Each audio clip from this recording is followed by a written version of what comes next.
Eu quero falar de medidas, das nosas medidas, porque se temos que falar das medidas do Ministerio de Vivenda, son medidas de anuncios nos medios de comunicación e de nada máis. Ten razón, non vale a pena falar de vivenda e falar de Pedro Sánchez. Para que, se non está facendo nada? Xa os digo, se hoxe mesmo empezou a falar dos problemas que, na súa opinión, teñan os españoles, que, por suposto, non ten que ver coa corrupción, ese é un invento dos suíces, a vivenda nin estaba nesa lista, señor Besteiro. Pero nós, como nos tomamos este tema en serio, insisto, 4.000 vivendas en 4 anos, 6.000 ata o ano 2030.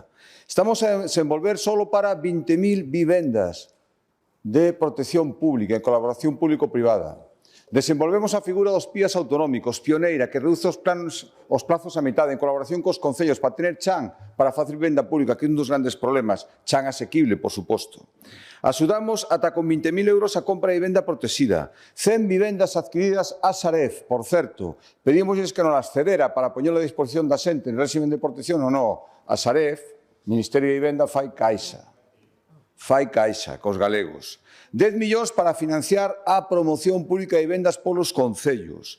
16 concellos de todas as cores políticas, tamén socialistas, tamén algún do bloque que entende que isto é unha cooperación, non como vostedes, que nos cede chan para facer vivenda pública neses concellos que estamos facendo.